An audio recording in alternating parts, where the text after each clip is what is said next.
Buenas tardes a todos y todas. Vamos a dar inicio al tercer encuentro organizado por la Comisión de Jóvenes Estudiantes de Derecho Financiero y Tributario. El tema de hoy es Derecho Penal Tributario Financiero, aspectos introductorios, problemas clásicos y debates. Para comenzar, modo de introducción, le voy a dar la palabra a Caterina Fagiano, abogada, especialista en Derecho Tributario y Penal Tributario, y además es jefa de trabajos prácticos. Ambas cosas en esta facultad. Gracias. Bueno, muy buenas tardes. La verdad que es un placer estar acá acompañando este tercer encuentro de la Comisión de Jóvenes del Centro de Estudios. Esta actividad es organizada en conjunto con la Comisión de Jóvenes del Observatorio de Derecho Penal Tributario, también de esta facultad. Y no quiero dejar de agradecer a quienes coordinan estas comisiones, a Belén Castagnini, a Ernesto Gómez Amacola y a Agustina Seco, que también fueron quienes me convocaron para la apertura. Y para empezar quiero detenerme en el valor de estos encuentros. El derecho financiero y tributario suele ser una materia árida, bastante técnica y con una remisión normativa amplia. Y que jóvenes y estudiantes y recién graduados se reúnan en estos espacios para debatir, no es un detalle de agenda menor, digamos. Es la forma, digamos, en que esta disciplina se renueva, se interpela y forma a quienes luego van a juzgar, a litigar y a enseñar estos conocimientos, por lo cual creo que estos encuentros son, en el mejor sentido de la palabra, un semillero. Eh, bueno, para comenzar y solo a modo de introducción y fijar unas coordenadas de las exposiciones que van a seguir a continuación. Tenemos que ubicarnos en que el derecho penal tributario es un cruce de caminos. Por un lado tenemos el derecho tributario, en esa relación fisco-contribuyente y vinculado con el deber del sostenimiento a las cargas públicas, y por el otro lado el derecho penal, que contempla un arsenal de garantías y aplica las sanciones más severas que contempla el ordenamiento jurídico. Y en ese cruce el derecho penal tributario nace precisamente de cómo el Estado reacciona frente a los incumplimientos a las obligaciones fiscales. Y en ese caso, si lo consideramos meras irregularidades, si corresponde aplicar algún tipo de infracción administrativa o si nos vamos al terreno de lo penal. Las exposiciones de hoy van a versar sobre la evolución legislativa del régimen penal tributario, es decir, de dónde venimos, cómo se fue conformando el régimen reforma tras reforma. Luego vamos a introducirnos en una cuestión un poco más de fondo entre la vinculación entre la norma penal y la cuestión recaudatoria, y vamos a terminar bajando un poquito a tierra, en evaluar cuáles son las posibilidades de ser condenado por evasión en Argentina. Y con esto, digamos, el hilo que enhebra estas tres temáticas de hoy, puntualmente el primero en la evolución legislativa, tiene un patrón bastante llamativo, que todas las reformas del régimen penal tributario recayeron principalmente sobre dos cuestiones: los umbrales cuantitativos, por un lado, y el mecanismo de extinción de la acción penal, ¿sí? Eh, y justo ahí, digamos, está la tensión, ¿sí? Cuando, digamos, cuando evaluamos el debate de política criminal, ¿sí? Lo que estamos evaluando con estas dos cuestiones que se modifican reforma tras reforma es, bueno, a partir de qué monto me consideran delincuente y cuál es el monto que tengo que pagar para dejar de serlo. Y eso a su vez, bueno, desemboca casi naturalmente en la última de las exposiciones, que es las probabilidades de ser condenado. Y, digamos, si el sistema está pensado más para recaudar que para castigar alguna conducta disvaliosa del ordenamiento. Yo, por supuesto, que no traigo las respuestas, las van a dar los expositores. Simplemente agradecerles a todos los que están presentes hoy y los invito a participar, a preguntar, a cuestionar todo lo que escuchen hoy, incluso lo que acabo de decir, digamos, porque eso es precisamente lo que propician estos encuentros. Así que gracias a todos por estar presentes y le damos la palabra a los expositores.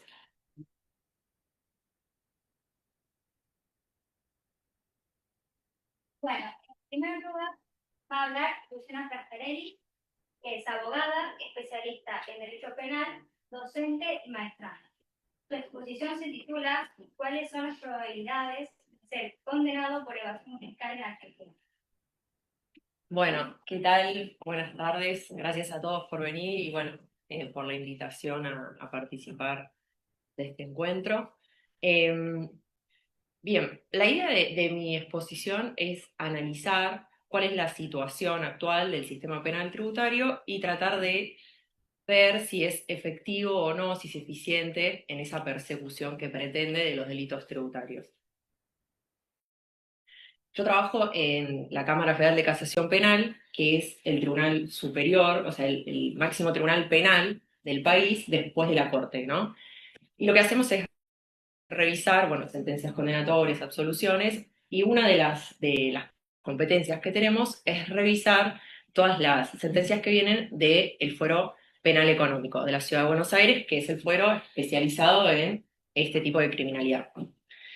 En los años que llevo trabajando ahí, nunca vi una condena por evasión, ¿sí? Entonces, digamos, esa situación me lleva a preguntarme el título justamente de la ponencia, que es, bueno, ¿cuáles son las probabilidades o cuántas chances tiene un evasor de ser condenado, ¿no?, por el sistema penal?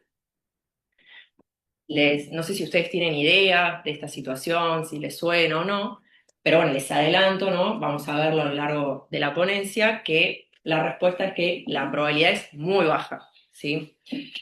Porque, bueno, básicamente, como dije, no existen condenas por estos delitos y las pocas que pueden llegar a haber son de ejecución condicional, es decir, que la pena queda en suspenso y la persona no va a prisión, ¿sí? Es decir, las pocas condenas que hay no implican que el evasor vaya a la cárcel, ¿sí?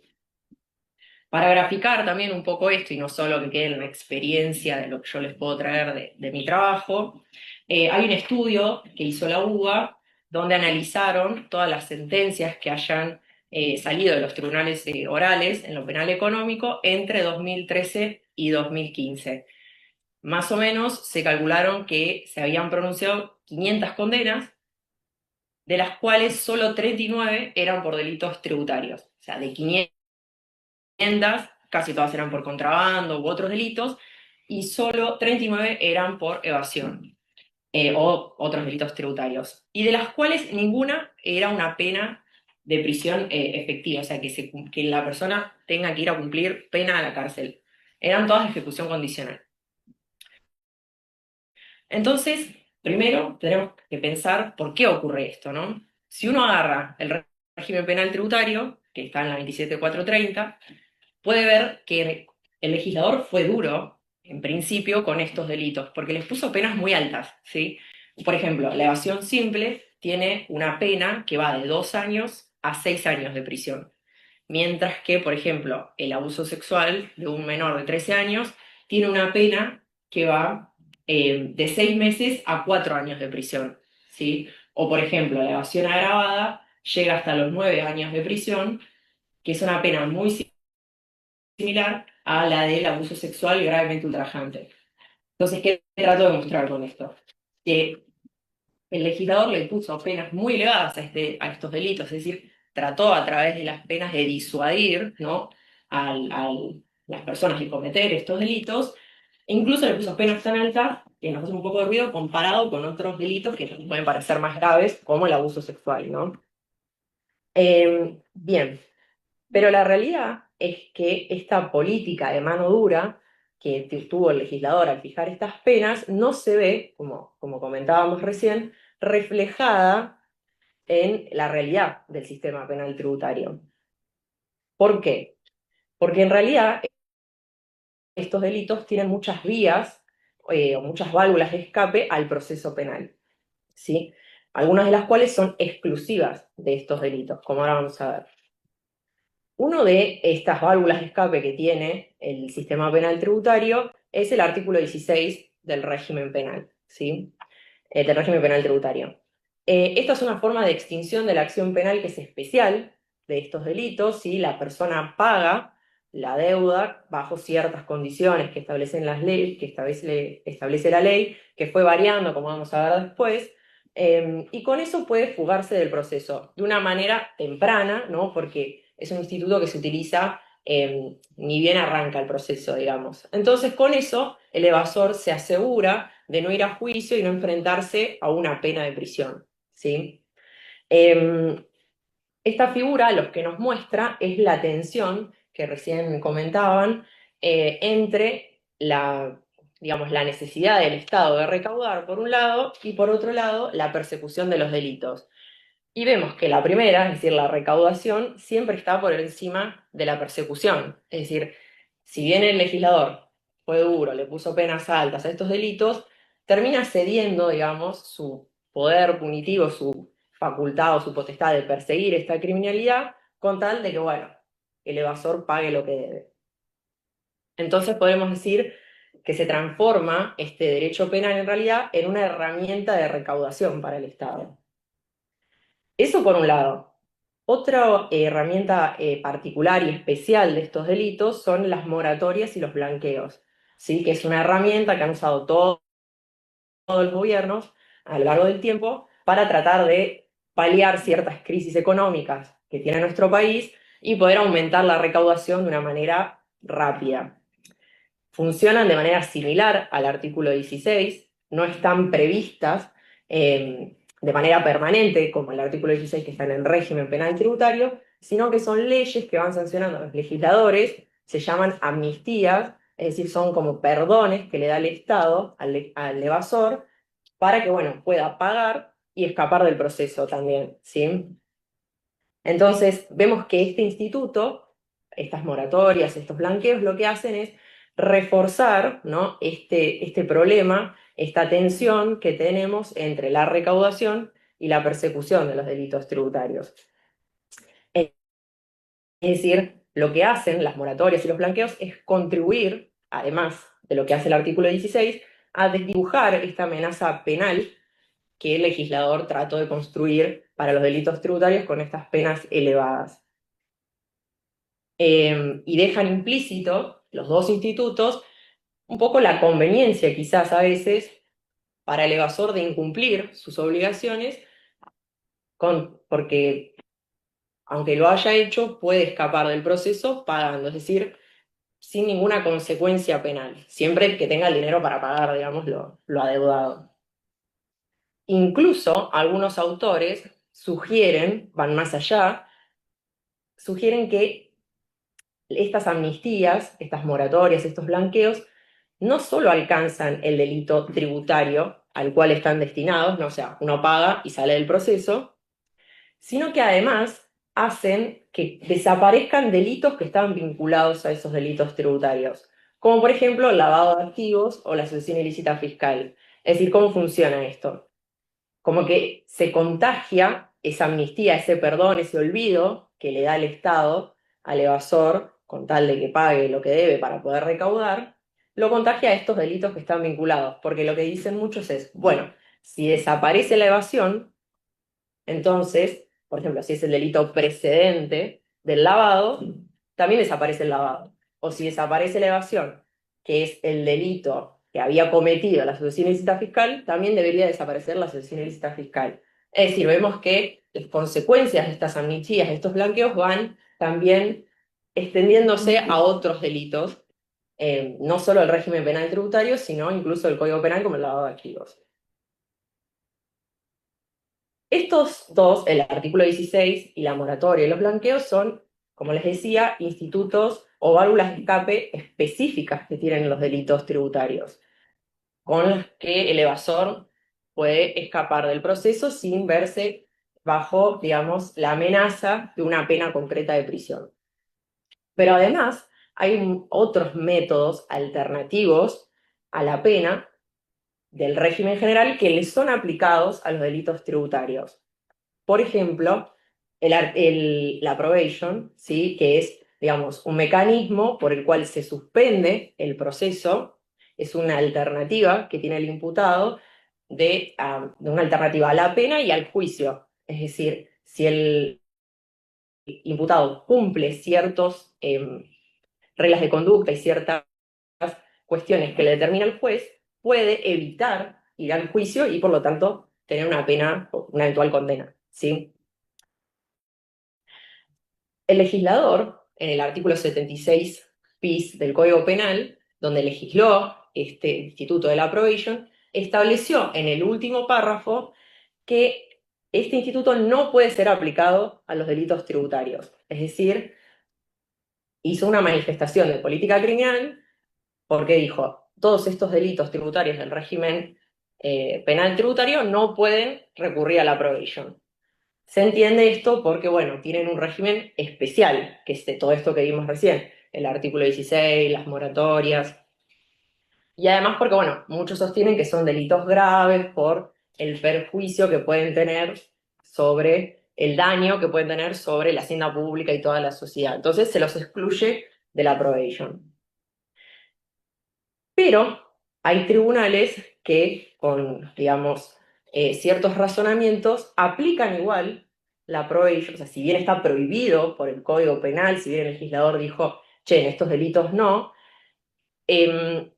algunos tribunales hacen un razonamiento y lo aplican de todas formas. ¿Qué dicen? Lo que dicen algunos tribunales es, bueno, esta prohibición que hizo el legislador en realidad es arbitraria, porque no es razonable y viola el principio de igualdad que se excluya estos delitos, los delitos tributarios, de la aplicación de la probation, cuando hay otros delitos que también afectan el patrimonio del Estado, como por ejemplo la defraudación contra la administración pública, que no están excluidos de la probation, o incluso delitos que son más graves, que tampoco están excluidos.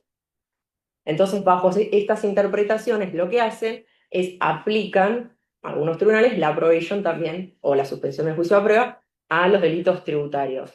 Entonces, lo que podemos ver acá es que estos delitos no solo tienen un régimen especial, específico para ellos, para que los evasores puedan escapar del proceso penal de manera rápida, sino que además, en algunos casos, cuando la jurisprudencia, digamos, si al tribunal le toca a un evasor, si al evasor le toca a un tribunal que piensa que la probation se puede aplicar, bueno, también se le van a sumar las medidas alternativas a la pena del régimen general, que en realidad aplica a todos los otros delitos, ¿no? Porque están en el Código Penal. Otra cuestión también que hace que no existan casi condenas por los delitos tributarios es el tema de los montos que estableció el legislador para casi todos los delitos tributarios en el régimen penal. No sé si ustedes saben, bueno, los delitos tributarios tienen un monto en sumas fijas, ¿no? Es decir, para que un delito, como comentábamos recién, para que un delito sea, para una evasión sea delito, en el 2017, por ejemplo, cuando se sancionó la 27430, tenías que evadir 1.500.000 pesos para que eso sea delito. Entonces, el legislador lo estableció de ese modo, con un monto en pesos y una suma fija. Entonces, a medida que va transcurriendo el tiempo, ¿qué pasa? Ese monto se va desactualizando, ¿no? Obviamente, por todos los problemas que ya conocemos, la inflación, la devaluación. Entonces teníamos que en el 20, por ejemplo, hasta hace poco, porque ahora lo reformó la ley de inocencia fiscal, en el 2025 teníamos que la evasión había quedado el monto muy desactualizado. Entonces, ¿qué hace el legislador? Siempre, cada vez que le quedan desactualizados los montos, porque legisla de este modo poniendo una suma fija en pesos. La actualiza, con el tiempo la va actualizando, porque le quedan montos irrisorios. ¿Y esto qué problemas nos trae? Bueno, se discute si esa actualización de los montos se puede aplicar retroactivamente, ¿no? A las evasiones que se cometieron con anterioridad a esa elevación de montos. No voy a profundizar tanto en esto porque uno de mis compañeros lo va a explicar con más profundidad, pero bueno, se discute ahí si se puede, si no se puede. Vamos a ver que la Corte dijo que sí, que se puede, y por lo tanto eso genera un montón de sobreseimientos y clausuras de procedimientos, porque bueno, porque ya esas evasiones, al aplicarse la ley que tiene montos más altos, quedan por debajo y por lo tanto ya no son considerados delitos. Entonces tenemos un montón, esto pasó muchas veces, ¿sí? O sea, el legislador utiliza reiteradamente esta técnica legislativa que tiene este problema y que el legislador lo sabe, porque es algo que se discute todo el tiempo en doctrina y hay fallos sobre esto, pero bueno, sigue utilizando, salvo, después Juan Cruz lo va a explicar mejor, hasta hace poco que se reformó un poquito esa cuestión, pero esta era la situación que teníamos hasta hace poco. Miles de sobreseimientos y causas penales que se cerraban por esta cuestión, porque quedaban desactualizados los montos y por lo tanto las evasiones previas quedaban atípicas, ¿sí? Entonces, y esto, bueno, cabe señalar que no pasa en todos los delitos, sino que pasa en este tipo de delitos concretamente, ¿sí? Es decir, no hay un monto de hurto, no hay un monto de robo que se va actualizando y entonces los robos anteriores quedan bajos. Es decir, es algo que, un problema que suele suceder en este tipo de criminalidad en concreto. Y por lo tanto, yo creo que constituye otra válvula de escape que tienen los evasores en este tipo de delitos, ¿sí? Bien, entonces lo que podemos decir con todo este análisis es que el legislador tiene una contradicción muy fuerte en los delitos tributarios, porque por un lado trata de ser duro, ¿no? Y generar esta prevención, evitar, disuadir a los contribuyentes que cometan estos delitos tributarios, pero al mismo tiempo después vende estos perdones a los evasores para que puedan escapar del proceso y que no tengan en realidad una amenaza de pena eficiente, ¿sí? ¿Por qué sucede esto? Bueno, por este problema de que se chocan y se juntan, por un lado, la política fiscal y económica del país y por el otro lado, la política criminal. Y entonces tenemos esta situación, que no hay condenas, que no hay en realidad una verdadera amenaza penal para los evasores y por lo tanto evadir se vuelve algo quizás conveniente u útil. Y entonces lo que yo creo que acá lo que vemos es una especie de criminalidad light, ¿no? O sea, los delitos tributarios se ven como algo bueno, no tan grave en realidad, porque si podés pagar y salir del proceso y tenés tantas opciones, entonces no es tan grave. Algo que me parece que va a contramano de lo que pasa con el resto de los delitos, porque, bueno, hasta hace poco se estaba discutiendo en el Congreso el proyecto del Código Penal nuevo, que lo que hacía es todo lo contrario, era subir todas las penas de muchos delitos, crear delitos nuevos, hacer que los delitos tengan pena de prisión efectiva. Es decir, parece que con el resto de los delitos el legislador sí es bien duro y acá, bueno, si el evasor paga, puede salir, tiene un montón de opciones. Y la última pregunta que quiero hacer es, bueno, ¿por qué ocurre esto? ¿Por qué no hay condenas? ¿Por qué el legislador le da tantas opciones a los evasores? Más allá de lo que busca es recaudar, ¿no? Por lo que vimos. Y bueno, creo que también tiene que ver con la poca conciencia que hay social respecto a la magnitud del daño que pueden tener estos delitos y esta idea que ya bien introducía Sutherland con la concepción de los delitos de cuello blanco, que es que, bueno, que el evasor en realidad no está visto como un delincuente, sino que está visto como una persona audaz, como, bueno, es decir, cómo no va a evadir con todos los impuestos que hay, con el mal manejo de los fondos públicos. Es decir, el evasor no está visto, no está mal visto como podría ser una persona que roba, que hurta, que mata. Sí, bueno, matar es un poco exagerado, pero digo, no está mal visto. Entonces yo creo que eso también influye, ¿no? Además de toda esta tendencia recaudatoria que tiene el Estado con los delitos tributarios, influye en que, como digo, que esta sea una especie de criminalidad un poco más light que toda la otra que tenemos en el Código Penal y otros regímenes. Así que bueno, muchas gracias.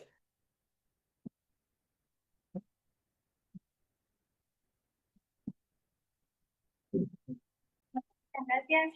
Ahora vamos a escuchar a Tadros Cambiaji, abogada con orientación en Derecho Tributario, docente en la Cátedra de Finanzas Públicas y Derecho Tributario y en Teoría del Estado, todo en esta facultad. Y se desempeña en el Foro Penal Contravencional y de Faltas de la Ciudad Autónoma de Buenos Aires. Su exposición se titula Evolución legislativa del régimen penal tributario.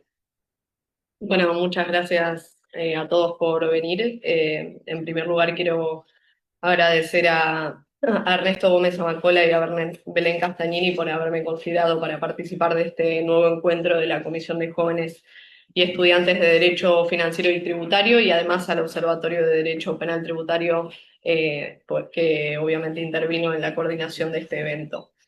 Bueno, como bien dijeron, mi ponencia va a versar sobre la evolución normativa del régimen penal tributario y recorreré desde el año 1990 hasta la actualidad cómo fue variando esta norma. Tomo el año 1990 porque fue la primera sistematización normativa de tipos y sanciones penales de naturaleza, bueno, tributaria y demás respecto de recursos de la seguridad social.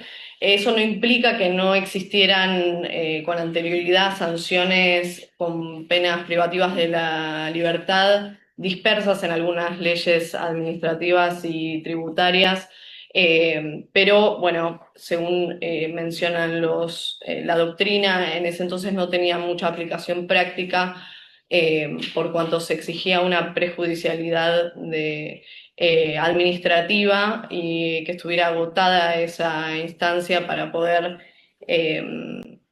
aplicar luego sanciones penales. En primer lugar, tenemos la ley 23.771, como decía, sancionada el 7 de febrero de 1990. Allí se instauró el primer régimen penal tributario como una ley especial por fuera del Código Penal. Algunos autores, como Riggi, ya advirtieron en esta primera norma fines recaudatorios, y de hecho surge de el mismo debate legislativo de cara a la sanción de esta ley, porque había una mayor necesidad de lograr el equilibrio fiscal en esa época. Bien, en su redacción uno de los artículos más relevantes es el que eliminó todas las referencias a penas de prisión que existían en la Ley de Procedimiento Tributario 11.683. Además tenemos algunos artículos, el 1, el 5, el 6, el 7, que criminalizaron algunos incumplimientos a deberes formales, como la omisión de registración, de presentación de declaraciones juradas y de actuar, por ejemplo, como agentes de retención o percepción. Después tenemos el artículo 16, que lo que hizo fue dejar atrás la prejudicialidad administrativa y estableciendo que la determinación de deuda tributaria respecto de las obligaciones con los organismos nacionales de la seguridad social no constituirían cuestiones prejudiciales para la promoción de la causa penal. Por otro lado, bueno, tenemos el controversial artículo 14, que ya desde el primer régimen penal tributario lo tenemos, que es la cuestión que mencionaba mi compañera respecto de la extinción penal por pago, ¿sí? Este podía ser utilizado por única vez, supeditaba la declaración de extinción penal a algunas condiciones. Bueno, que se pudiera recaer una condena condicional, que se corriera previa vista al fiscal o al querellante y que se efectivizara en la totalidad el cumplimiento de las obligaciones fiscales o previsionales. También, como mencionaba mi compañera, ya desde esta ley teníamos algunos artículos que establecían un criterio cuantitativo de selección de casos. ¿Sí? Exigían que se superara determinado monto para poder ser típica la conducta. Ya a partir de esta norma se inició un debate doctrinario respecto de si estos montos constituían un elemento del tipo objetivo, entonces estaban alcanzados por el dolo del autor, o bien eran unas condiciones objetivas de punibilidad. La evolución normativa posterior fue conteste de este debate y dijo que serían condiciones objetivas de punibilidad. Teníamos, bueno, tipificados evasión tributaria previsional, teníamos también aprovechamiento indebido de beneficios fiscales, obtención fraudulenta de beneficios fiscales, aprovechamiento indebido de tributos, insolvencia fiscal fraudulenta. Asimismo, uno de los artículos que se mantiene a lo largo de todo el resto de la normativa, toda la evolución normativa, es el que indica que la pena de prisión se aplicará sin perjuicio de las sanciones administrativas que le quepan el sujeto. Asimismo, y este artículo también se mantiene a lo largo de las subsiguientes normas, que el organismo recaudador podía constituirse como parte querellante en los procesos. Después tenemos la ley 24.587 que modifica, ¿sí? A la 23.771. Aquí ya se actualizan los montos mínimos y se los denomina condiciones objetivas de punibilidad, como les decía.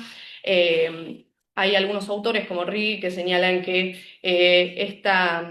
este incremento de los montos fue de difícil aplicación porque en un contexto de paridad cambiaria eran sumamente elevados e impedían, por ejemplo, que se pudiera perseguir la evasión fiscal en el caso de tributos periódicos como el IVA. Un poco más adelante, en 1997, tenemos la sanción de la ley 24.769 que estableció un nuevo régimen penal tributario derogando al anterior y estuvo vigente durante 20 años hasta la ley 27.430 en el 2017, que fue una ley ómnibus que también introdujo importantes reformas en el procedimiento tributario. Esta derogación implicó dos cuestiones. Por un lado, desincriminó las conductas típicas que eran en virtud de incumplimientos o obligaciones formales y en relación a la actualización de los montos que conllevó, también implicó la aplicación de la ley penal más benigna en los términos del artículo 2 del Código Penal. Esta ley, a diferencia de la anterior, tiene una estructura que se mantuvo hasta el día de hoy, ¿sí? En 5 títulos. Tenemos por un lado los delitos tributarios, delitos relativos a los recursos de la seguridad social, delitos fiscales comunes, disposiciones generales y por último un título que versa sobre la vinculación entre el procedimiento administrativo y luego el proceso penal, cómo se armonizan. En términos generales, esta actualización de los montos, justo en esta primera, en esta nueva norma, en virtud de la cuestión anterior de que habían quedado sumamente altos y había algunas evasiones tributarias que no estaban pudiendo ser alcanzadas en el caso de los tributos periódicos, vemos una reducción de la actualización. La primera norma plantea estos montos en australes, ya con la modificación del año 95 está en pesos argentinos y en esta también lo tenemos en pesos argentinos, pero por ejemplo en la evasión de obligaciones tributarias se prevía que en la modificación anterior que había que exceder los 200.000 pesos y acá baja 100.000 pesos. Incorporó figuras agravadas, ¿sí? De evasión tributaria, tanto tributaria como previsional. Después hay una cuestión de modifica las escalas penales, de modo que imponía mínimos que tornaban improcedente la ejecución condicional y máximos que impedían la excarcelación durante el proceso, que sí estaba prevista en uno de los artículos de la ley 23.771. Por ejemplo, en la evasión simple quedó de 2 a 6 años y la evasión agravada de 3 años y 6 meses a 9 años. Esto lo mencionaba también muy bien mi compañera. Se modificó la extinción penal por pago, pero como vamos a ver en todas las normas, si bien van variando los requisitos para poder obtener este beneficio, se sostiene, ¿sí? En este caso, era también por única vez, lo eliminó para los delitos más graves y no cabía para todos los delitos. había que efectivizar el pago antes del requerimiento de elevación a juicio y, bueno, la otorgó por única vez por cada persona física o de existencia ideal.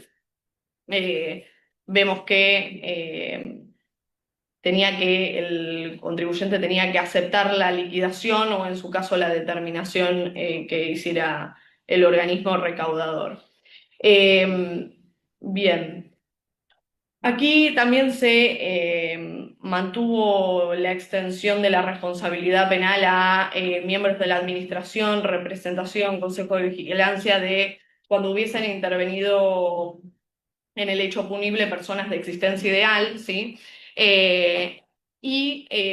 Además, en su artículo 18, que versó sobre la vinculación entre el procedimiento administrativo y el proceso penal, requirió que para la denuncia penal que se determinara previamente la deuda tributaria o se impugnaran las actas de determinación de la deuda previsional, aunque estuvieran recurridos estos actos.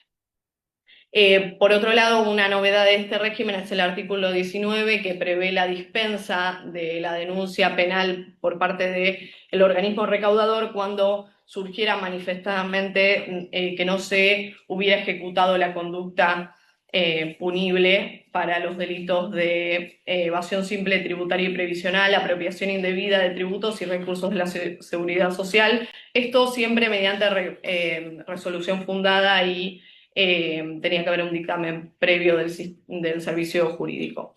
Además incluyó otros nuevos tipos como la simulación dolosa de pago y la alteración dolosa de registros. En entremedio, con una gran modificación que hubo, tenemos la ley 25.874 que únicamente modifica un artículo, el artículo 15 del régimen, que tenía que ver con la responsabilidad de el directorio, ¿sí? Administración y consejo de vigilancia de las personas jurídicas que intervinieran en el hecho punible, y acá incluyó un agravante por la concurrencia de 2 o más personas y también la figura de asociación ilícita fiscal. Esto también lo mencionaba anteriormente mi compañera. Respecto de esta norma tenemos una modificación, como les decía, que incorporó varias novedades al régimen que se sancionó a finales del año 2011, que es la 26.735. Esta incrementó nuevamente los montos, con todo lo que eso conlleva, ¿sí? Que habíamos mencionado, incorporó nuevos agravantes como la utilización de facturación apócrifa, sin especificar ningún monto, y fundamentalmente, y este es un cambio muy importante, es que extendió toda la protección penal hacia las haciendas provinciales y de la Ciudad Autónoma de Buenos Aires, que antes no lo teníamos.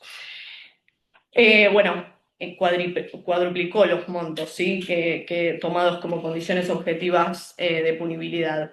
En línea con el artículo 304 del Código Penal sobre la responsabilidad de las personas jurídicas, incluyó una serie de consecuencias penales para las personas jurídicas que intervinieran en este tipo de delitos, como es la multa de 2 a 10 veces el importe evadido, suspensión total o parcial de actividades, suspensión para poder participar en concursos y licitaciones públicas, cancelación de personería, entre otras. Y esta norma, como elemento distintivo, tiene una modificación importante de la extinción penal por pago, ¿sí? Que viene a ser la presentación espontánea, ¿sí? Es decir, que no se produzca a raíz de una inspección ya iniciada, como para que le pudiese ser aplicado a este beneficio. En ese sentido, García Vizcaíno lo consideró como un arrepentimiento postdelictual. Esta norma es la que también incorpora, que mencionó mi compañera cuando habló de la suspensión del proceso a prueba, incorpora en el artículo 76 bis, último párrafo, esta imposibilidad de que procediese la suspensión del proceso a prueba en delitos del régimen del penal tributario, asimismo del delitos del Código Aduanero. Bien, luego tenemos esta nueva norma, este nuevo régimen penal tributario que viene introducido con la ley ómnibus de reforma tributaria del año 2017, bueno, además de crear en su artículo 279 y sus siguientes, también en el 280, el régimen penal tributario introducía una serie de modificaciones a normas tributarias, ya sea en algunos impuestos nacionales, en el monotributo, creó como novedad la unidad de valor tributaria que mencionará mi compañero, entre otras cuestiones. Mantuvo la misma estructura básica de 5 títulos que tenía la anterior, pero nuevamente actualizó los montos que estaban fuertemente desactualizados porque transcurrió mucho tiempo entre la última actualización. Introdujo esta cuestión de la unidad de valor tributaria, pero no quiero adentrarme mucho en ello porque lo va a mencionar mi compañero. En algunas figuras como la apropiación indebida, lo que hizo fue para que se consumase el delito, le sumó 30 días desde el vencimiento de la obligación, ¿sí? De ingresar la obligación, que eso no lo tenían las redacciones anteriores. Además, unificó toda la alteración dolosa de registros. Esta es una novedad interesante, eliminó la multa para las personas jurídicas que interviniesen en hechos delictivos.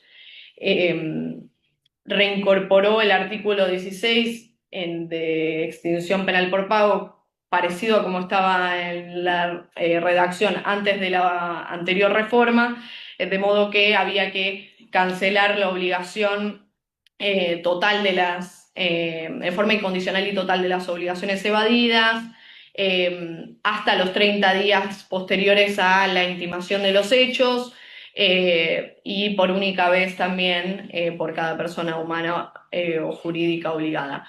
La diferencia es justamente la cuestión de la espontaneidad, se eliminó, y sí tiene algunas novedades interesantes en cuanto a la posibilidad, cómo amplía la posibilidad de dispensa de denuncia penal por parte de la administración tributaria. Vamos a ver que en las últimas normas y modificaciones se amplían cada vez más estas posibilidades de dispensa. Por un lado, antes, cuando se cancelara la obligación antes de formulada la denuncia penal, y por el otro lado, una vez que ya hubiese sido formulada, tenemos hasta la intimación para utilizar este instituto de la extinción penal por pago. Bien. También incorpora la dispensa en el caso de que en el caso de que hubiese alguna discrepancia respecto del contribuyente y la administración fiscal en cuanto a cómo liquidar o determinar el tributo. ¿Sí? Esto es interesante, se mantiene en esta última reforma de este año, entre otras. Por último, ya cierro con la evolución, tenemos esta nueva reforma de la ley 27.799. Fue dictada el 26 de diciembre de 2025, pero empieza a regir este año. Que introdujo no solo reformas a la ley 11.686 de procedimiento tributario, actualizando montos en el régimen infraccional que considerábamos ya absurdos en cuanto a lo irrisorios que eran, ahora son un poco más razonables, pero también modificó disposiciones muy clave del Código Civil y Comercial respecto de la prescripción de los tributos e introdujo algunas cuestiones respecto de la prescripción de la acción para determinar los tributos que incide en el régimen penal tributario. Bien, sus artículos 1 a 10 lo que hacen es elevar todos los montos condiciones objetivas de punibilidad para la consumación de estos delitos. Los que ya habíamos ido viendo, ¿sí? Evasión simple, tanto tributaria como previsional, agravadas, aprovechamiento indebido, apropiación indebida, aprovechamiento, entre otros.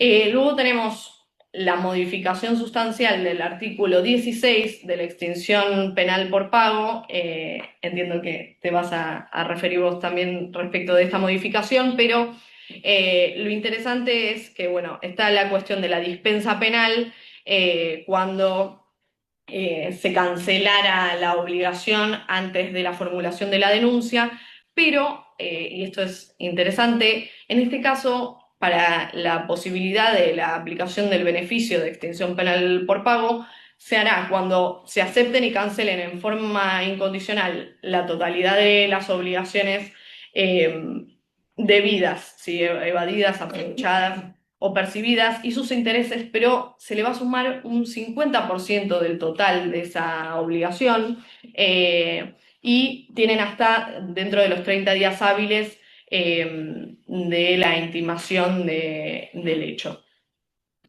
Acá, como novedad, tenemos, bueno, una cuestión que los legisladores tomaron de los debates doctrinarios que se estaban dando hasta la fecha, que tiene que ver con los beneficios, o sea, los modos de extinción que prevé el Código Penal y si son aplicables o no al régimen penal tributario, en particular la reparación integral del daño en el 59, inciso C, que bueno, se debatía si se iba a poder utilizar en o si se podía, había tribunales que lo admitían, al régimen penal tributario, cuando teníamos un instituto particular de esta ley especial que es la extinción penal por pago. Acá el legislador fue tajante y dijo que no aplica el artículo 59, inciso 6 a el régimen penal tributario.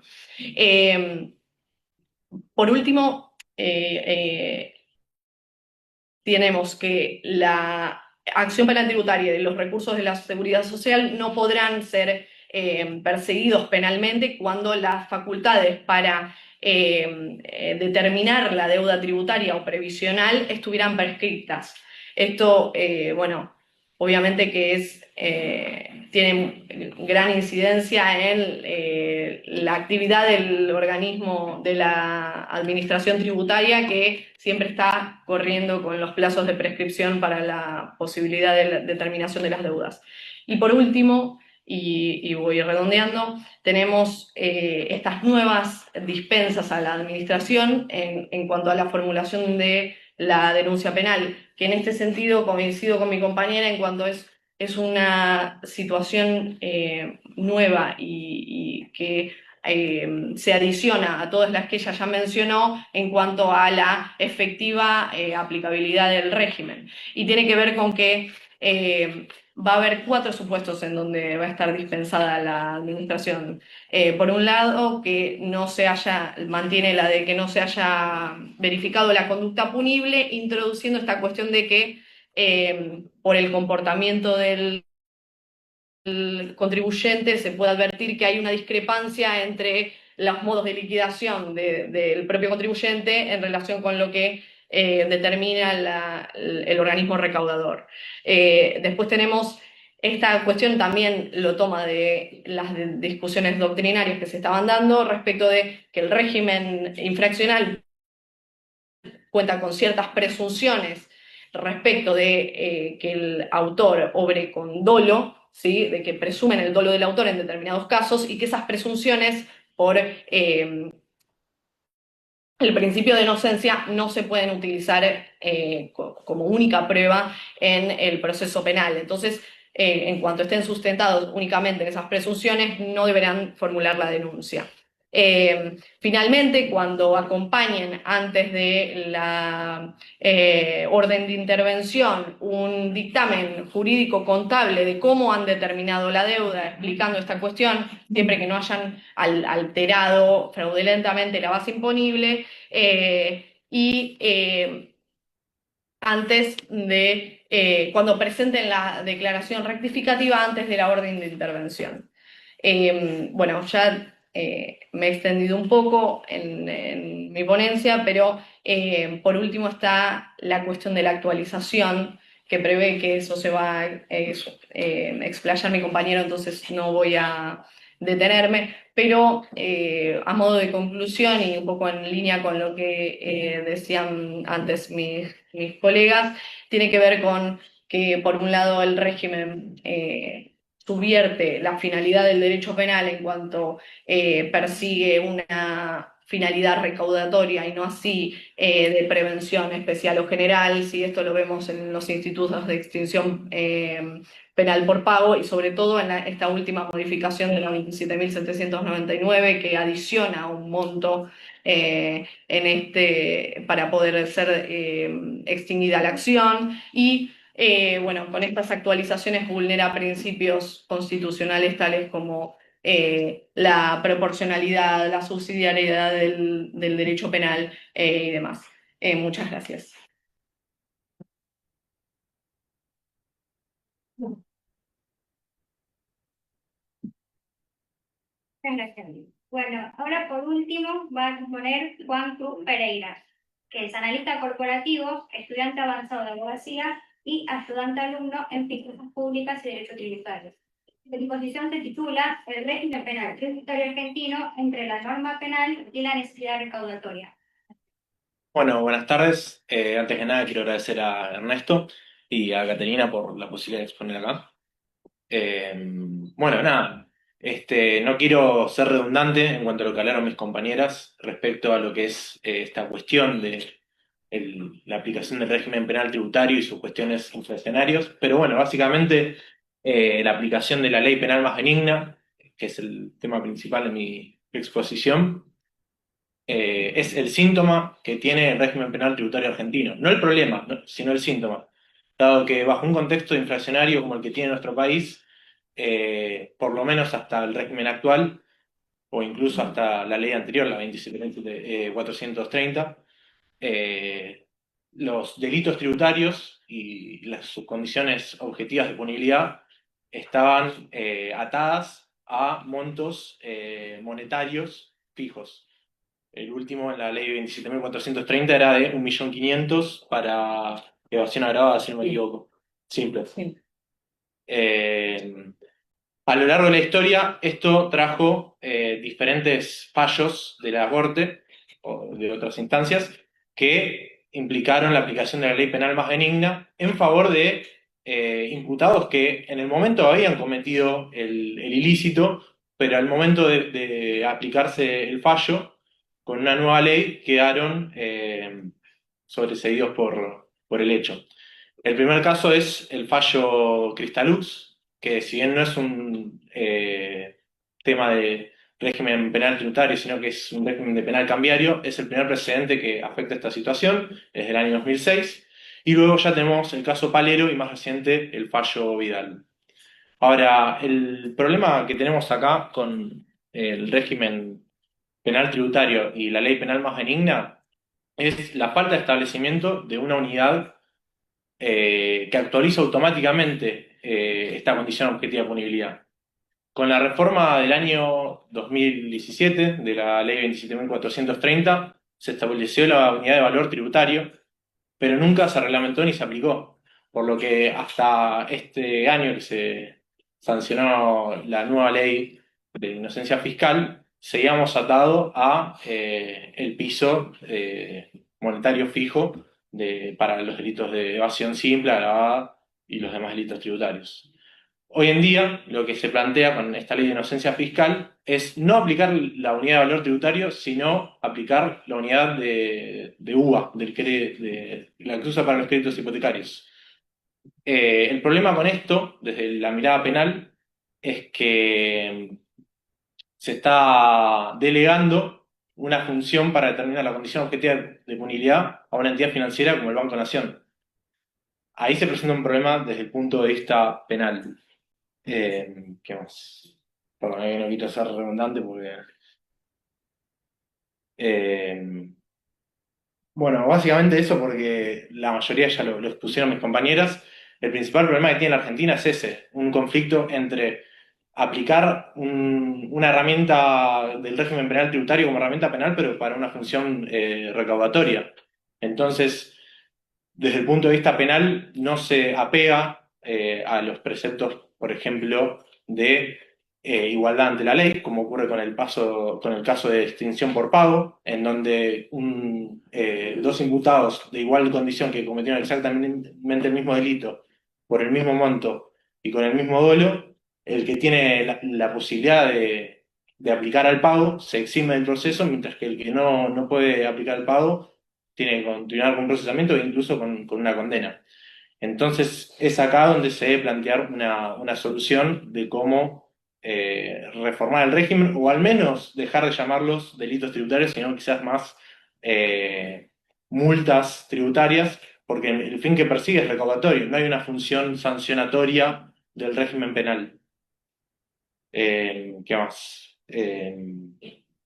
Bueno, más o menos eso, porque mis compañeras ahondaron mucho en el tema de la exposición. No quiero ser redundante, así que vamos a hacerlo ahí. Gracias.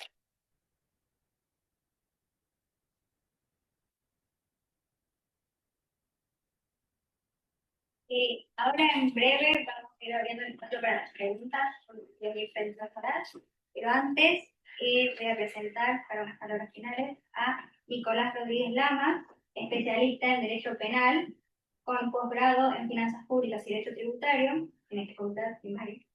Es funcionario de la Procelar, es secretario del Fuero Criminal y Correccional Federal y actualmente se desempeña como secretario en el Ministerio Público Fiscal. Docente de esta facultad a cargo de delitos, a cargo del curso Delitos contra la Hacienda Pública y el Sistema Financiero, y docente en la UNPAS a cargo del curso Finanzas Públicas. Bueno, muy bien, Ornella.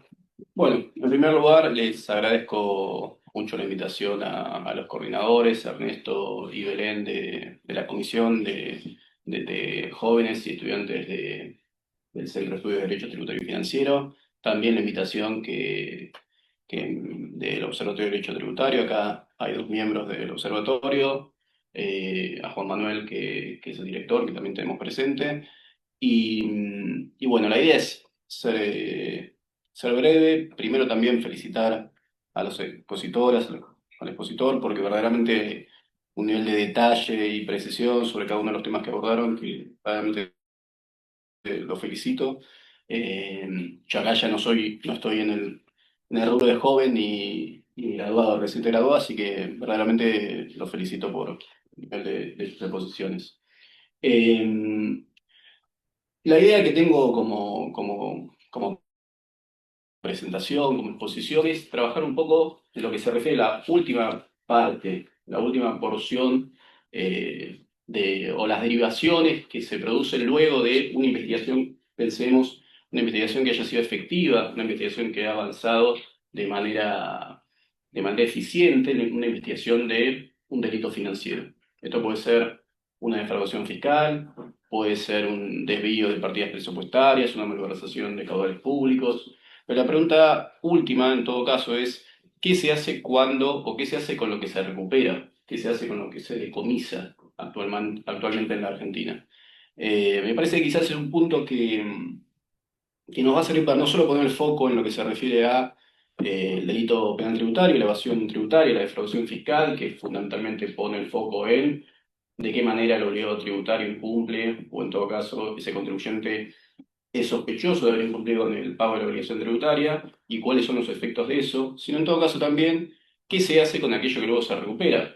Porque ahí, como bien decía Luciana, es cierto que nosotros, lo que son estadísticas, y sí, ya, esto por supuesto tiene los datos trabajando en la Cámara Federal de Casación Penal, condenas efectivas de prisión no tenemos, en cuestiones vinculadas con delitos tributarios, pero sí tenemos acuerdos de juicio abreviado, sí tenemos casos en los cuales se ha localizado, se ha cautelado activos procedentes de delitos de evasión, delitos de defraudación fiscal. Y la pregunta es, ¿qué se hace con eso cautelado? ¿Qué se hace con eso que se localiza, que se rastreó y que se recuperó? Y esta es una pregunta que además se está discutiendo en este momento, con acordadas que fueron dictadas el año pasado, en el mes de julio, con decretos dictados, o dictados, mejor dicho, en agosto del año pasado, y con resoluciones judiciales, primera instancia, Cámara Federal y Cámara Federal de Casación Penal acerca de qué es lo que hay que hacer con lo recuperado. Entonces, la pregunta sería, ustedes imagínense un caso en el cual, un caso exitoso, una investigación exitosa, pero un caso en el cual el Congreso decidió que correspondía financiar la construcción de viviendas, la construcción de viviendas sociales a un sector vulnerable de nuestra sociedad. Tenemos, pueden ser, en el caso pueden ser comunidades originarias o pueden ser personas que no tienen la suficiente capacidad económica para poder tener una vivienda digna. Esos casos se presentan en los tribunales y los casos en los cuales se avanza exitosamente en la investigación son casos en los cuales, por ejemplo, la idea no es nombrar casos propios ni identificar autores particulares, pero imagínense un caso en el cual el Congreso, en todo caso el Poder Ejecutivo, a través de convenios con provincias, jurisdicciones locales, logra destinar una fracción importante de recursos públicos, por ejemplo, 250 millones de dólares, para construir viviendas sociales. Y luego, a lo largo de la investigación, o luego de iniciar una causa penal acerca de qué ha sucedido con esos recursos, si se han construido o no esas viviendas, se verifica que de los 250 millones de dólares, 50 millones fueron desviados. Algo así como un 23%, un 25%. La pregunta es, hoy, de acuerdo a la normativa actual que hoy rige en la Argentina, ¿qué es lo que pasa con esos 50 millones de dólares? ¿Se destinan a la construcción de esas viviendas sociales que el Congreso o que el Estado consideró en todo caso de que hacia allí se debían dirigir esos fondos a la construcción de esas viviendas, o sucede otra cosa, o esos bienes o esos activos en verdad quedan en cabeza de otro poder? Bueno, eso es lo que hoy se está discutiendo en nuestro ordenamiento jurídico. Yo creo que para, en primer lugar, pensar acerca de esto, sí tenemos que pensar, o por lo menos podemos estar satisfechos después de haber mencionado estas negatividades que hay en torno a, bueno, ¿para qué se investiga penal? ¿Por qué se investigan los delitos tributarios? ¿Cuáles son las consecuencias? Si efectivamente tenemos condenas, no tenemos condenas. En lo que se refiere a lo que es la localización, recupero de activos, se ha avanzado en la Argentina en los últimos años. Hace 20 años, por lo menos, que hoy hay una institucionalidad y hay una maquinaria, y el Estado cuenta con potestades y herramientas para ser efectivo en el recupero de los activos de procedencia ilícita.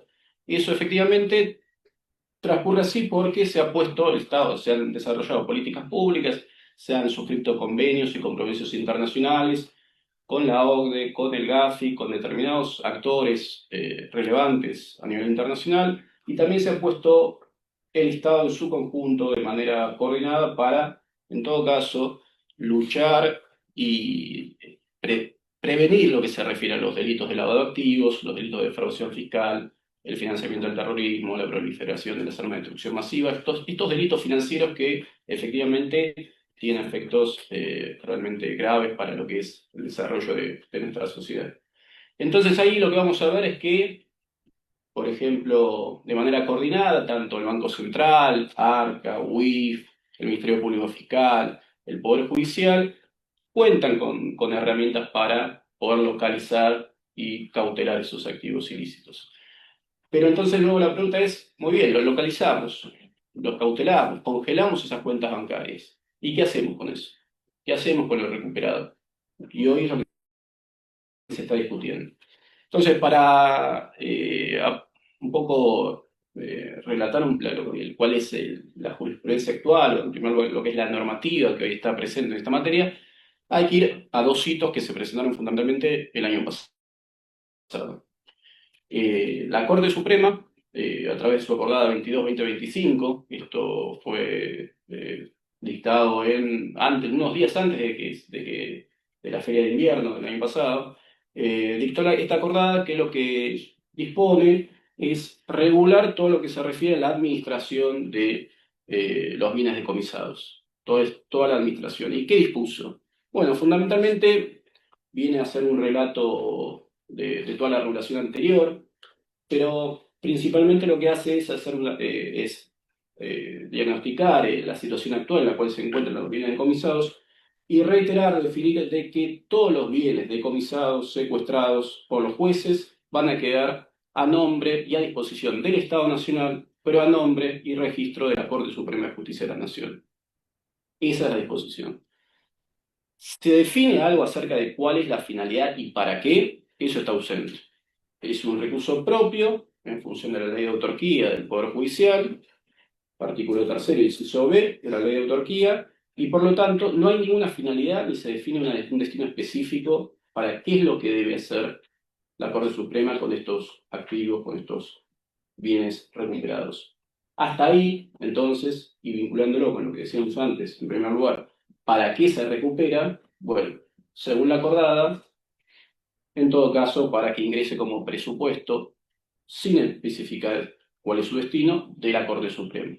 En ese caso, entonces, si lo pensamos en torno al ejemplo de las viviendas continúan sin construirse.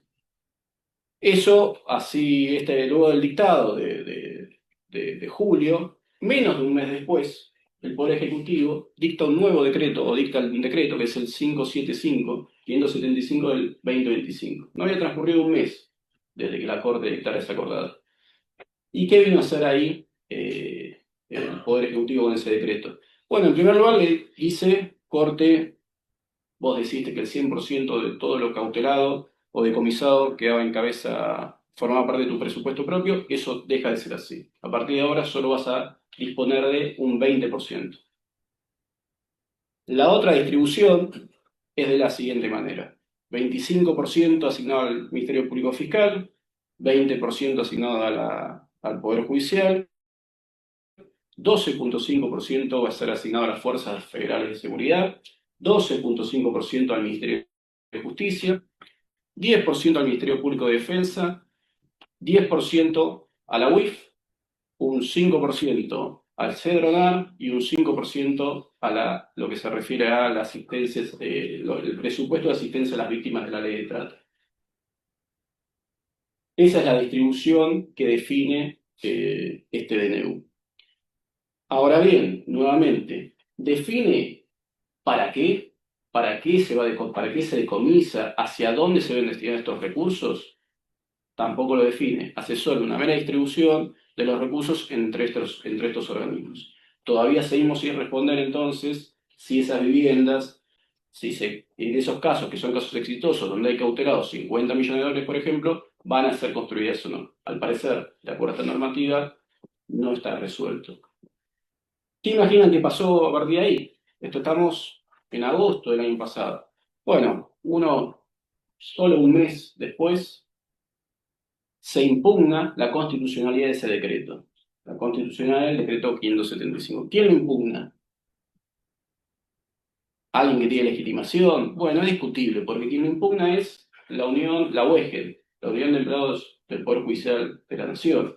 Impugna la constitucionalidad de ese decreto, postulando, planteando de que se ha violado el principio de legalidad en materia penal, porque esta es una cuestión que más allá de que está definiendo acerca del destino de lo decomisado, es una cuestión que atañe a la materia penal y por ende es violatorio de 99 inciso tercero.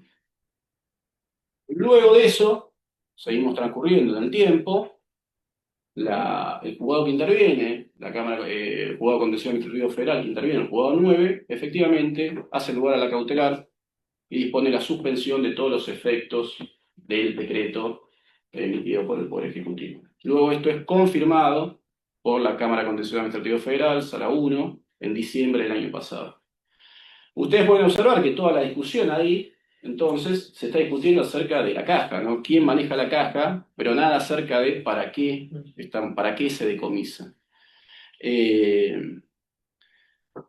llegamos hoy es miércoles, al día lunes. El día lunes, quien dicta una nueva resolución, pero en un expediente, no en este expediente que se inicia en el Foro de Contencioso Administrativo Federal, sino un expediente que tramitó en su momento en el Fuero Penal Económico, la Sala Cuarta de la Cámara Federal de Casación Penal, con un dictamen previo del fiscal general del Fuero Penal Económico, el doctor Pérez Barberá, dispone que declarar revocar la resolución de un juez penal económico de primera instancia que había declarado la inconstitucionalidad de este mismo decreto en el marco de un caso en el cual tenía que resolver acerca de cómo iba a destinar lo que allí en esa causa estaba cautelado.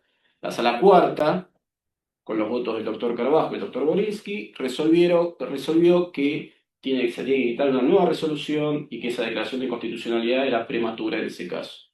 Entonces, la situación normativa y en cuanto a los precedentes de cuál va a ser la normativa que va a regular cómo se maneja, cómo se administran los bienes decomisados y hacia qué destino se van a destinar, de momento está bastante poco determinada. Vamos a ver cómo continúa esto. Ahora, más allá de este recorrido que les menciono, yo creo que hay un problema que tiene que ver con el pensar o la necesidad de reflexionar justamente para qué se decomisa, cuál es la finalidad última. Y me parece que lo que ocurre quizás es que eso, o más bien, esto es lo que creo, eso está fuera de debate, nadie lo está discutiendo. En algún punto me parece que eso tiene que ver con que se pierde de vista, se está perdiendo de vista cuáles son los bienes jurídicos protegidos o que se pretenden proteger con estos delitos financieros que están siendo investigados, con estos hechos que están siendo investigados y respecto a los cuales son calificados como delitos financieros. Y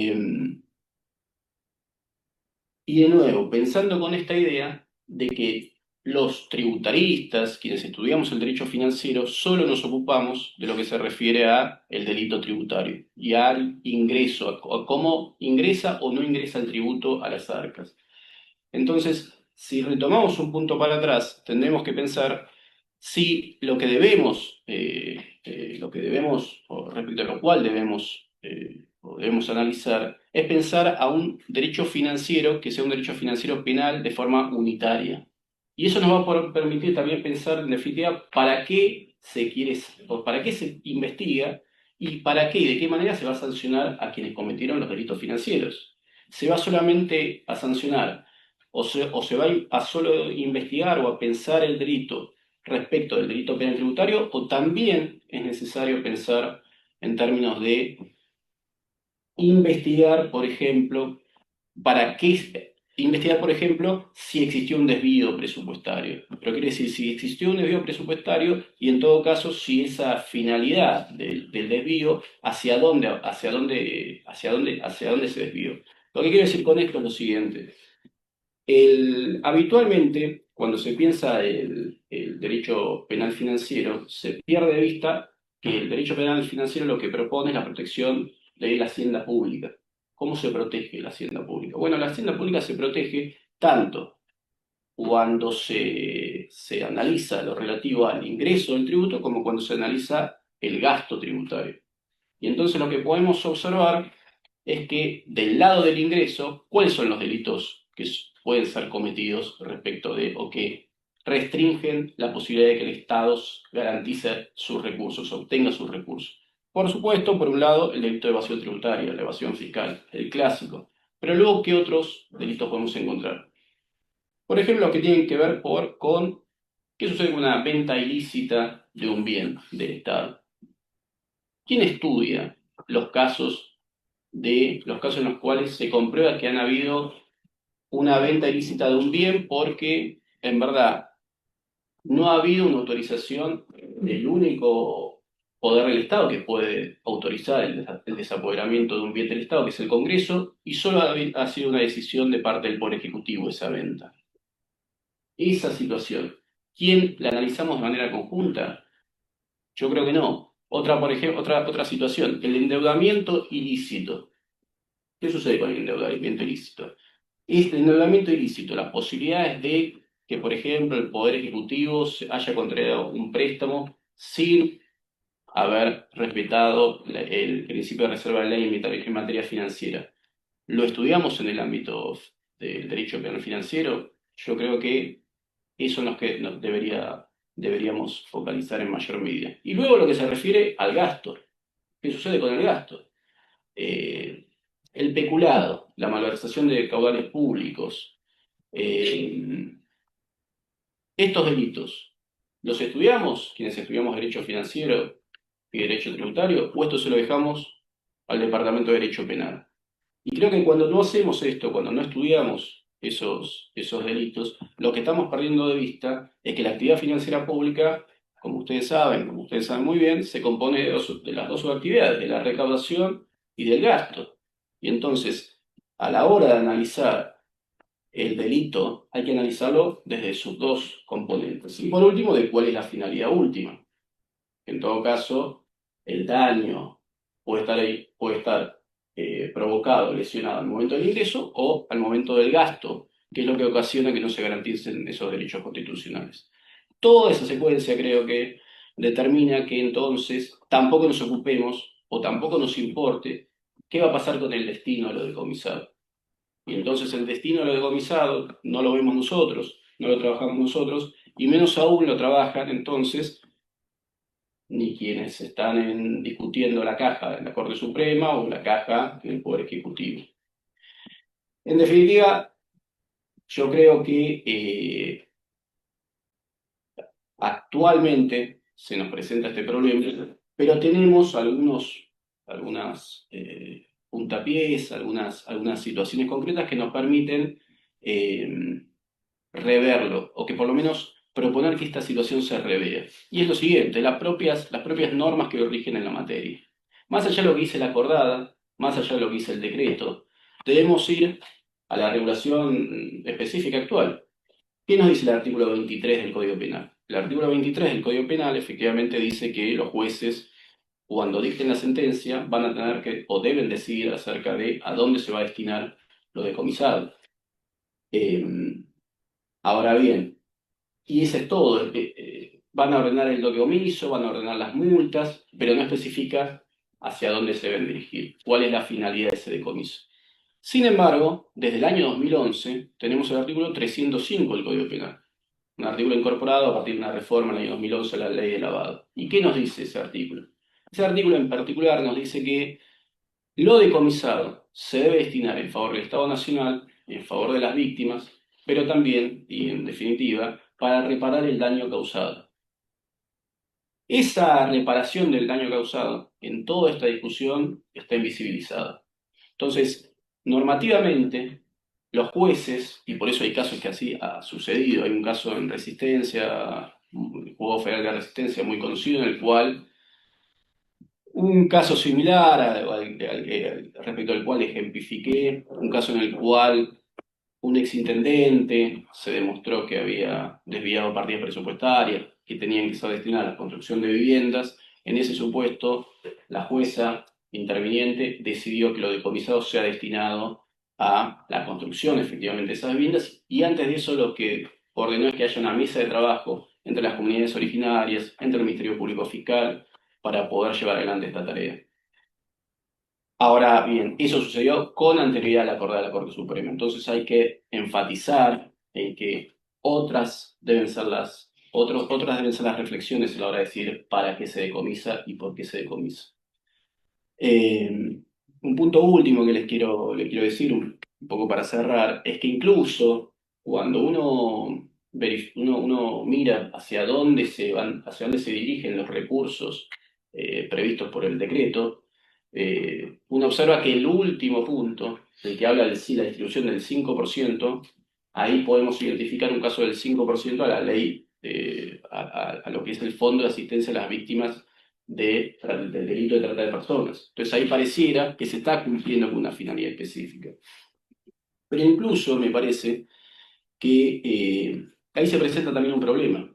Porque si bien hay una reparación a las víctimas, y esto se condice con el artículo 30 del Código Penal, y también esto me parece que es lo que corresponde, lo cierto es que cuando se está reparando solo a las víctimas que efectivamente se encontró, ¿no? A las víctimas que se pudo hallar en los lugares en los cuales se ejerció la explotación la explotación sexual de esas mujeres, o la explotación laboral, en esos casos, a quien únicamente se está reparando es a esas víctimas.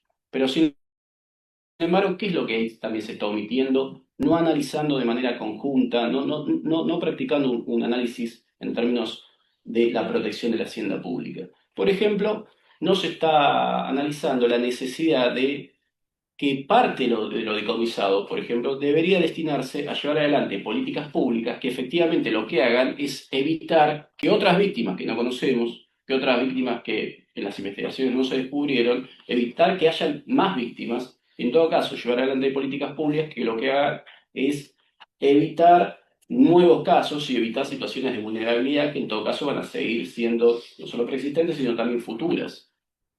Esa situación y esa relación única de bilateralidad entre el Estado reparando y las víctimas identificadas, que no vamos a encontrar en los casos de defraudación fiscal, en los casos de lavado de dinero, en los casos de delitos contra la administración pública, corrupción, delitos de administración en perjuicio de la administración pública, son los casos que entiendo que corresponde o sobre los que corresponde avanzar pensando para qué decomisamos.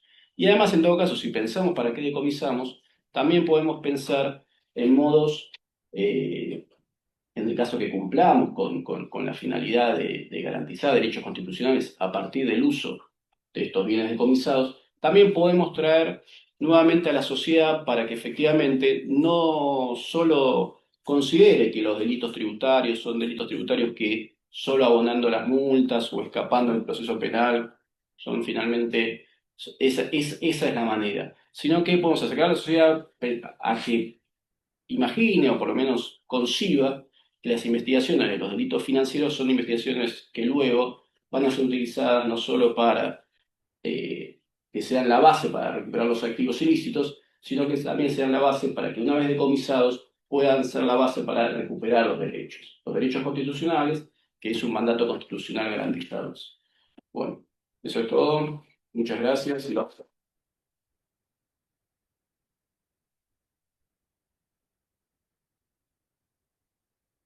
Bueno, les voy a dar un tiempito más para que piensen sus preguntas, porque no quiero dejar de presentar al doctor Juan Manuel Álvarez Echagüe, profesor titular regular de Finanzas Públicas y Derecho Tributario y director del Observatorio de Derecho Penal Tributario de la Universidad de Buenos Aires.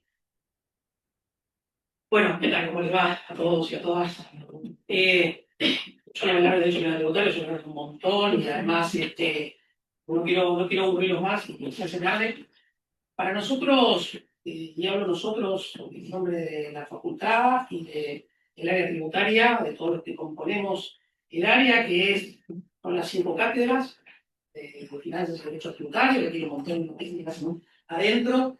Hablo en nombre de los 5, me permito hablar en nombre de los 5. Bueno, por ahí me reten después a cubrir los titulares, pero no va a pasar nada, no lo suban esto por duda, no, mentira.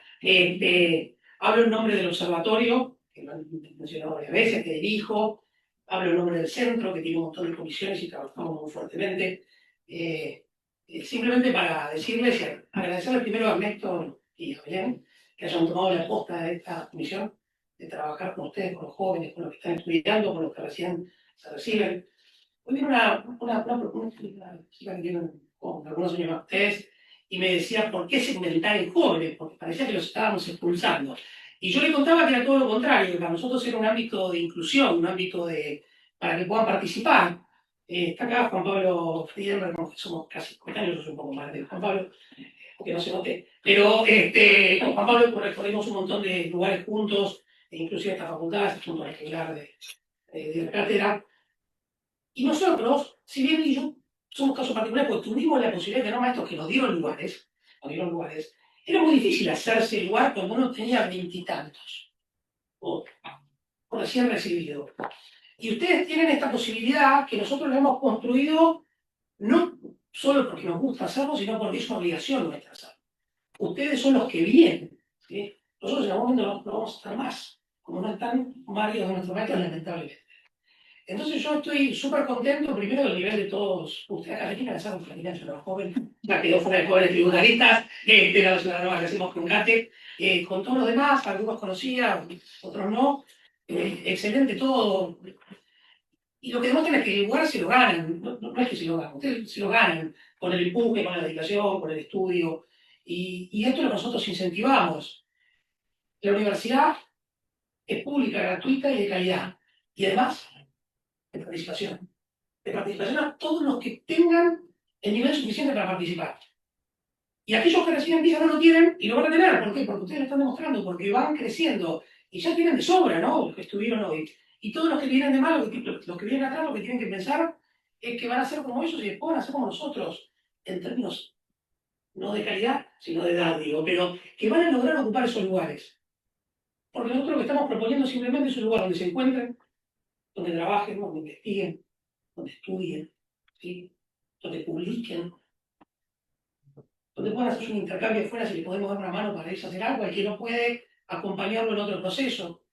Tenemos publicaciones, nosotros dentro del centro hemos logrado una revista que si bien es electrónica, tiene una difusión enorme, con una calidad increíble, tenemos números todo el tiempo de esa revista, ¿sí? Tienen ese espacio para aprovecharlo, bueno, están en proceso con Ernesto.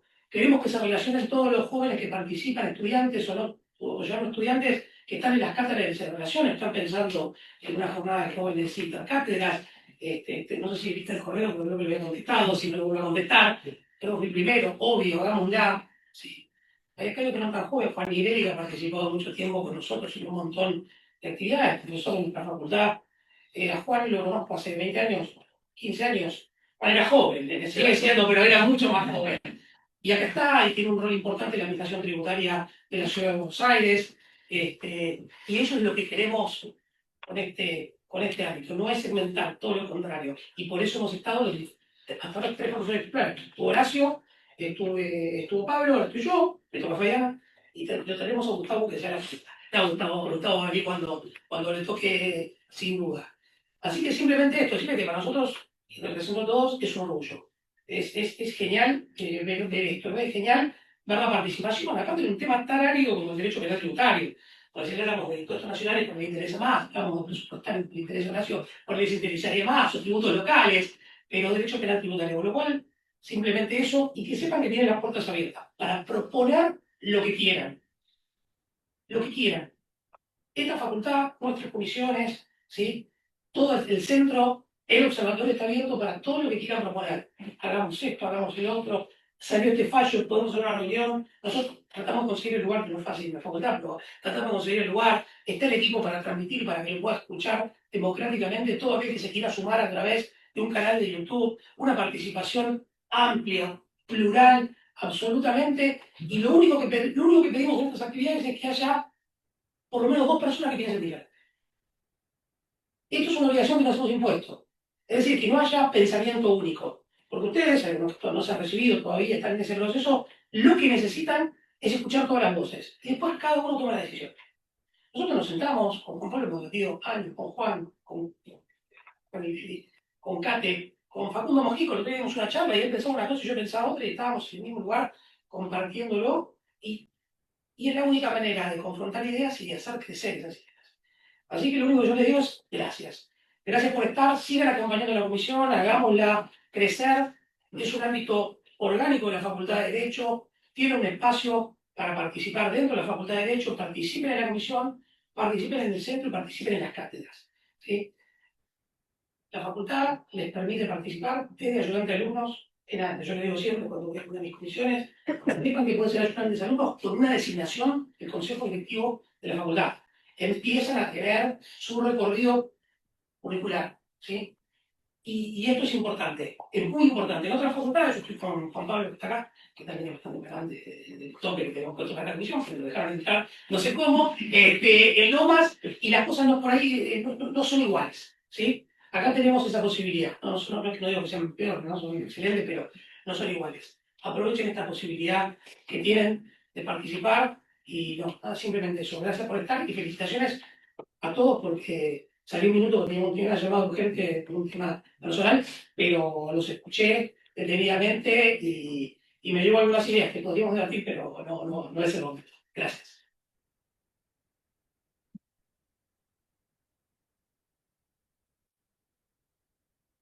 Bueno, ahora sí, abrimos el espacio para las preguntas. Los que están acá pueden levantar la mano y los que están desde la virtualidad pueden poner por el chat.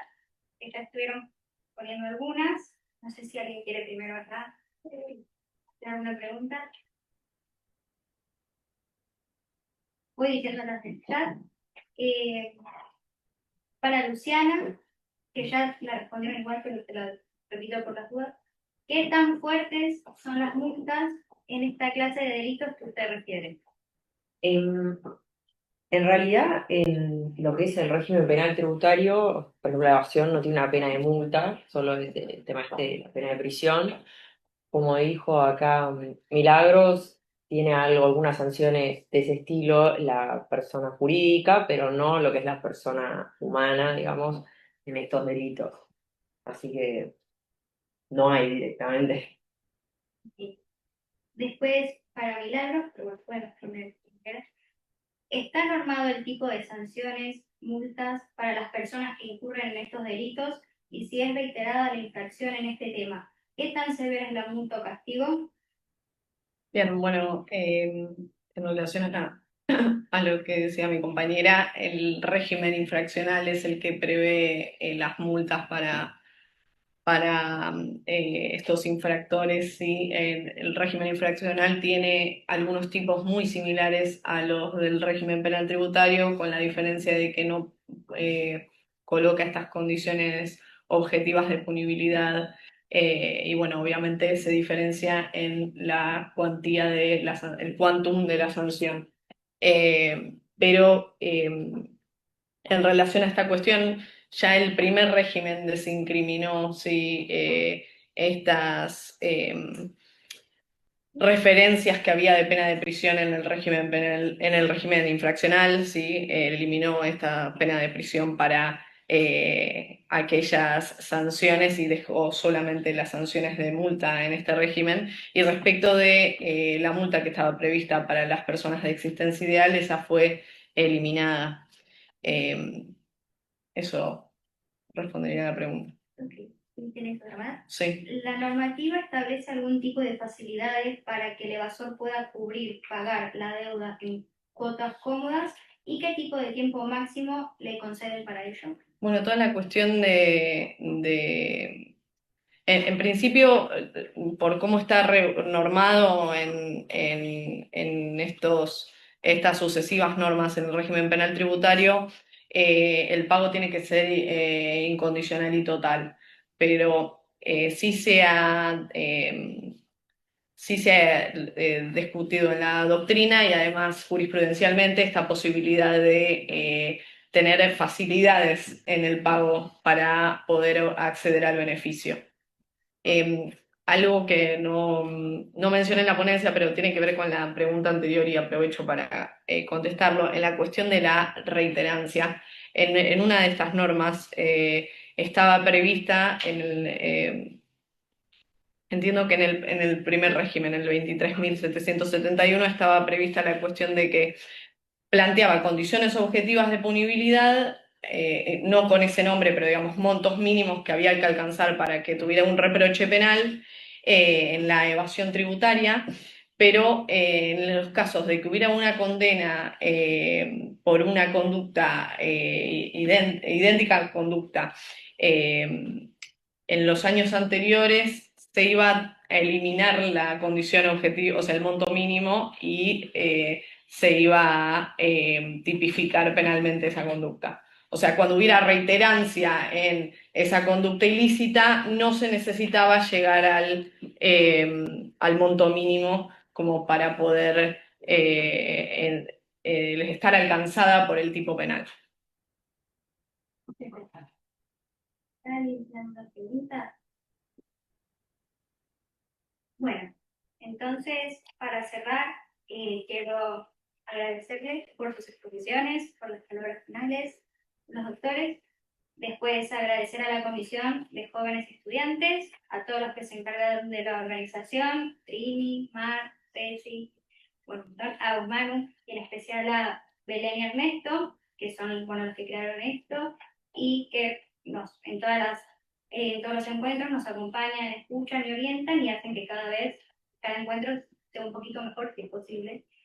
Y por último, agradecerles a ustedes por su presencia y por ocuparse con las preguntas. Esperamos poder seguir viéndolos en los próximos encuentros. Y bueno, no se olviden de escanear el código QR para el tema de la asistencia si les llega el certificado. Muchas gracias.